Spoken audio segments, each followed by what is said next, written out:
welcome back to my channel that's in the lounge room. It's your girl Lady J. If you didn't already know, I bring you the latest in female rap tea as well as a little bit of urban news. So let's go ahead and get into some things today. So I first want to start off congratulating Doja Cat, leader of the Kittens, okay, because Doja has been nominated for 8 Grammy nominations, and regardless of how you feel about Doja being considered a rap girl, she does do both rap and pop. Even though her quote-unquote rap style is more so towards the pop lane, she does add elements of rap in there.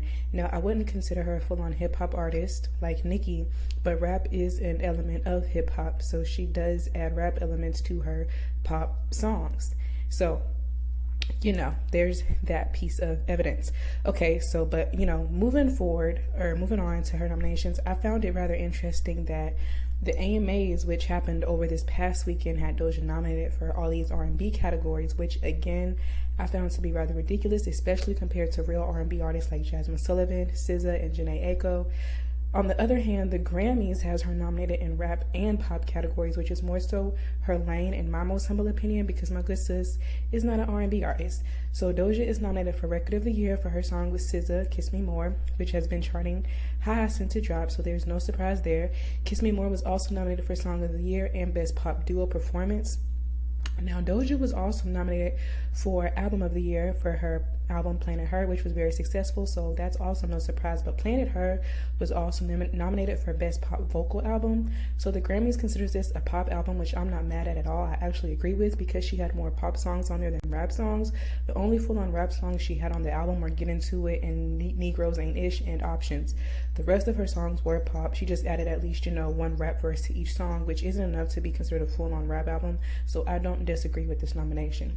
Then the last nomination is the song Best Friend, which is technically Sweetie's song that featured Doja, and no offense, I felt this record only did what it did because of Doja, but congrats to Doja and Sweetie for that.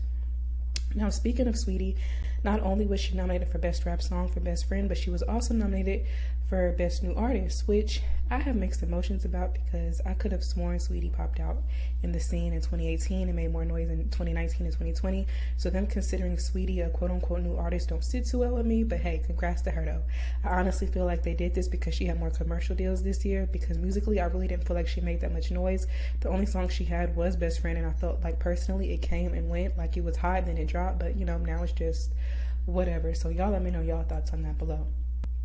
So the next topic I want to get into is Thembi, who was a childhood friend of Nicki Minaj. They went to high school together, and Nicki considered her to be one of her closest friends. I mean, the girl was just at Papa Bear's first birthday party in September. Now, recently it was reported that she was added on as a director to an upcoming film starring Cardi B, and people noticed that although Nicki still follows Thembi, Thembi no longer follows Nicki. And many users are saying that it was after accepting this new position to be the director for this Cardi B movie. And if that's the case, then Nicki may need to cut the grass again, because she already said once before she had, to cut the grass because it was snakes in the camp.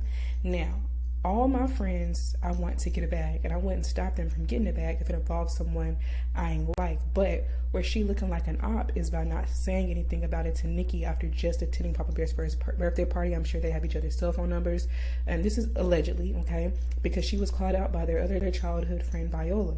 So if she indeed did not let Nicki at least know or give her a heads up, and then unfollow Nicki on top of that as well, it is definitely giving snake and op vibes. Real friends don't do that, but I'm sure Nicki wouldn't have cared, but it's how you go about it that makes it look sketchy. So I guess we will see how that plays out. You never know. Maybe Nicki will address it on NM5. Now, the last topic I want to address is Cardi B addressing the blogs posting about the judge ordering her to take a herpes test instead of just having a letter from her doctor written up saying that she didn't have this. Because if you didn't know, Tasha K made allegations that Cardi B had this virus. Now, in her tweet she made earlier today, Cardi B claimed that these are old and she already tested 3 months ago and handed over the results, and the judge allegedly approved these results 2 weeks ago for trial. So Cardi said this. This was turned to her lawyers 3 months ago. A pretrial conference was made 2 weeks ago, and this is one of the main evidence of my case for my own defense. I don't know what type of thirsty publications those lawyers are trying to get for putting the media on blast on this, which I find to be comical and interesting, not for Cardi, but most so for Barty Gang, who constantly take jabs at Nicki's case over headlines that have already been debunked weeks prior. They constantly take jabs at Nicki's case, even though everything that has happened so far in Nicki's case has worked in Nicki's favor and in her defense. And here it is, Cardi is claiming this is actually working for her defense.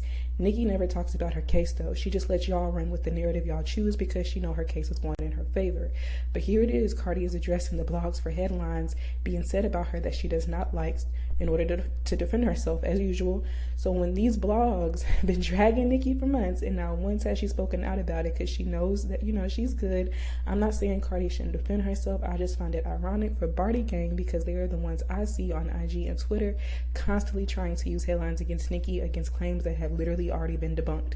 So Cardi went on to say this: I don't know why this random A article is coming out when the test results have been turned to her lawyers 3 months ago and the judge got them and approved the test results 2 weeks ago for trial. So she basically just repeated herself and said the same thing as before.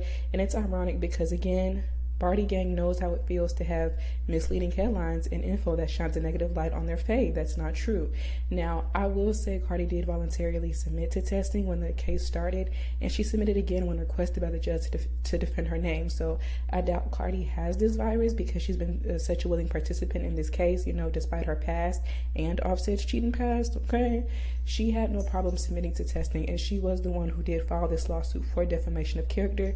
So, you know, I'm sure it probably will work out in Cardi's favor, especially if it comes true that, you know, it's actually true that her having this virus is not true, which is a major part of her winning the case. But, you know, you guys let me know your thoughts on that.